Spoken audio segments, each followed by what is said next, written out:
Good morning student. आपके half yearly exam complete हो गए हैं। आप सभी ने परीक्षा दी होगी और सबका जो है पेपर अच्छा गया होगा। आज हम जनवरी का कोर्स पढ़ेंगे। बच्चों, जनवरी में आपके 2 लेसन आ रहे हैं, 16 एंड 17। आज मैं आपको 16 लेसन पढ़ाऊंगी। इस पाठ का नाम है हमारा पंच परमेश्वर। लेसन पढ़ने से पहले हम लेखक परिचय पढ़ेंगे और उसके बाद में हम कहानी परिचय पढ़ेंगे। सबसे पहले हम स्टार्ट कर रहे हैं लेखक परिचय। बच्चों, open your book, lesson number 16, पंच परमेश्वर। लेखक परिचय। हिंदी साहित्य में समाज की कुरीतियों और समस्याओं को ज्वलंत तरीके से अपनी कहानियों के माध्यम से मुंशी प्रेमचंद ने लिखा और समाज को झकझोर दिया।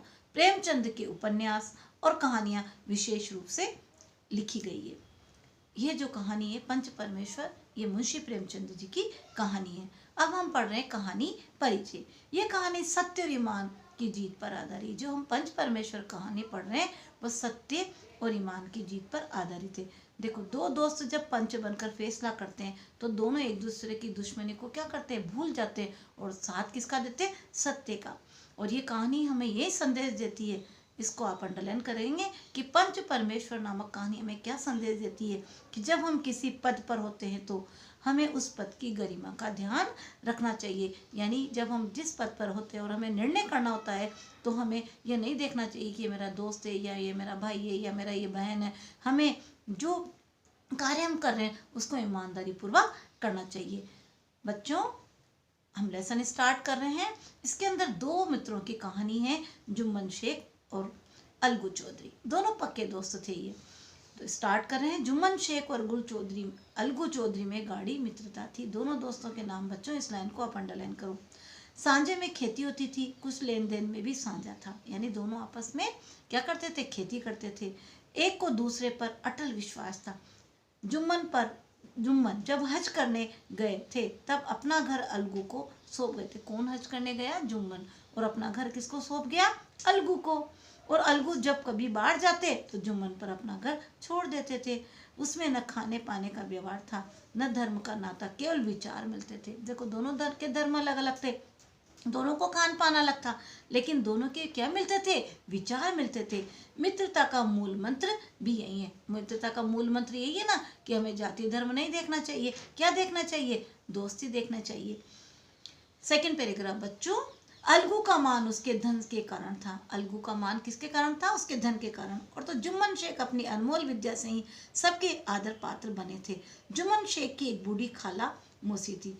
जुम्मन शेख की जो है बूढ़ी खाला मौसी थी। उसके पास कुछ थोड़ी सी मिल्कियत थी, परंतु उसके निकट संबंधियों में कोई नहीं था। जुम्मन जो थे शेख, उनकी खाला थी, मौसी थी, अब उसके निकट संबंधी कोई नहीं थे। जुम्मन ने लंबे चौड़े वादे करके वह मिल्कियत अपने नाम लिखवा ली। उसने क्या करा कि लंबे चौड़े वादे करके और मिल्कियत अपने नाम लिखवा ली। जब तक दान पत्र की रजिस्ट्री नहीं हुई थी तब तक तो खाला जान का खूब आदर सत्कार किया था। जुम्मन ने क्या करा, जब तक खाला जान ने जमीन जायदाद उसके नाम नहीं करी तब तक तो खूब आदर सत्कार किया। उसे खूब स्वादिष्ट पदार्थ खिलाए, हलवे पुलाव की वर्षा सी हो गई। यानी उसको रोज नए नए पकवान खिलाता। पर रजिस्ट्री की मोहर ने इस खातिरदारी पर भी मानो मोहर लगा दी। जब उसके नाम जमीन कर दी, उसने रजिस्ट्री कर दी, तो फिर क्या करा उसने कि उसे जो है क्या करा, उसकी खातिरदारी पर भी मोहर लगा दी। यानी उसकी खातिरदारी करना बंद कर दिया। जुम्मन की पत्नी, अब जुम्मन की पत्नी का नाम क्या था बच्चों, करीमन, अंडरलाइन करो। करीमन रोटियों के साथ कड़वी बातों के कुछ तेज तीखे सालन भी देने लगी। जुम्मन की पत्नी क्या करती, खाला जो मौसी थी, उसको क्या करती, खाने के साथ जो है उसको तोंटी भी कसती थी, है ना। जुम्मन शेख भी निष्ठुर हो गए थे और जुम्मन जो थे वो भी अपनी पत्नी को कुछ नहीं कहते थे। बच्चों, टर्न योर पेज नंबर 97। कुछ दिन खाला जान ने सुना। अब खाला जान ने कुछ दिन तो सुना, पर जब सहन आ गया तब जुम्मन ने शिकायत की। तब जुम्मन से उसने शिकायत की, किसने, खाला ने। तुम्हारे साथ मेरा निर्वाह न होगा, तुम मुझे रुपए दे दिया करो, मैं अपना खाना पका लूंगी। उसने क्या कहा कि तुम मुझे पैसे दे दिया करो और मैं खुद अपना खाना बना लूंगी। जुम्मन ने धृष्टता के साथ उत्तर दिया, रुपए क्या यहाँ फलते हैं। खाला ने नम्रता से कहा, मुझे कुछ रुका सूखा चाहिए भी कि नहीं।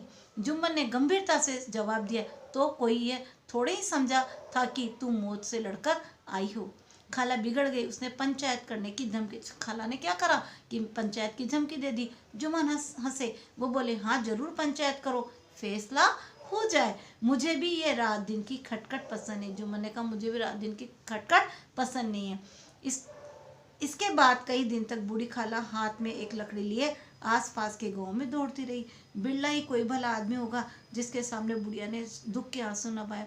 बुढ़िया जो थी हर के पास गई, हर व्यक्ति के पास गई, प्रत्येक व्यक्ति के पास गई न्याय के लिए, और सबके सामने वो गिड़गिड़ाई। किसी ने यूं तो ही ऊपरी मन से हूं हूं करके टाल दिया, किसी ने इस पर अन्याय जमाने की गालियां दी। ऐसे न्याय प्रिय दयालु दीन वत्सल पुरुष बहुत कम थे जिन्होंने इस अबला के दुखड़े को गौर से सुना। सबके पास गई वो खाला, लेकिन किसी ने भी उसकी बात गौर से नहीं सुनी, और किसी ने सुनी तो अनसुनी कर दी और सांत्वना दी। चारों ओर घूम घूम कर बेचारी किसके पास पहुंची? खाला अलगू चौधरी के पास। लाठी पटक दी और दम लेकर बोली, बेटा तुम भी दम भर के लिए मेरी पंचायत में चले आना। अलगू, मुझे बुलाकर क्या करोगी? कहीं गांव के लोग तो आएंगे ही। खाला अपनी विपदा सबके सामने रो आई। अब आने ना आने का अख्तियार उनको है।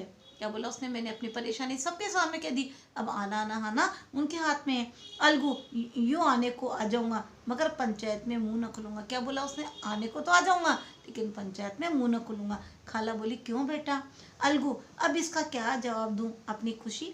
जुम्मन मेरा पुराना मित्र है, क्योंकि जुम्मन और अलगू दोनों दोस्त है ना, उससे बिगाड़ नहीं सकता। खाला, बेटा क्या बिगाड़ के डर से? ईमान की बात ना को। उसने कहा, क्या तुम बिगड़ लड़ाई के चक्कर में क्या तुम ईमान का साथ नहीं दोगे? खाला ने कहा। संध्या समय एक पेड़ के नीचे पंचायत बैठी। शेख जुम्मन ने पहले से ही फर्श बिछा रखा था। उन्होंने पान, इलायची, हुक्के, तंबाकू आदि का प्रबंध किया। हाँ, वह स्वयं अलबत्ता अलगू चौधरी के साथ जरा दूर बैठे थे। जब पंचायत में कोई आ जाता तब दबे हुए सलाम से उसको क्या करते? स्वागत करते थे। जब सूर्य अस्त हो गया तब चिड़ियों की कलरव युक्त पंचायत पेड़ों पर बैठी। तब वहाँ भी पंचायत शुरू हो गई। जैसे शाम होती है तो पक्षी अपने पेड़ पर आ जाते हैं ना, ऐसे वहाँ सब पंचायत बैठ गई। फर्श की एक एक अंगुल जमीन भर गई, पर अधिकांश दर्शक ही थे। सारे लोग भीड़ जमा हो गए। निमंत्रित महाशयों में केवल वही लोग थे पधारे जिन्होंने जुम्मन से अपनी कुछ कसर निकाल दी। क्या बोला? कि वही लोग आए जिनको जुम्मन से कुछ कसर निकाली थी, यानी उनसे जो है गिला शिकवा था, उनसे लड़ाई झगड़ा था उससे। पंच लोग बैठ गए। बूढ़ी खाला ने उनसे विनती की, पंचों आज 3 साल हुए मैंने अपनी सारी जायदाद अपने भांजे जुम्मन के नाम लिख दी। इसे आप लोग जानती होंगे। जुम्मन ने मुझे ताहयात रोटी कपड़ा देने का कबूल किया था। क्या बोला? कि जिंदगी भर उसने मुझे रोटी कपड़ा देने का कबूल किया था। साल भर तो इसने मेरे साथ रो धोकर काटा, पर अब रात दिन का रोना नहीं सहा जाता। साल भर तो मैंने दुख सह लिया, लेकिन अब मैं यह दुख नहीं सह सकती। बच्चों, नेक्स्ट पार्ट हम नेक्स्ट क्लास में पढ़ेंगे।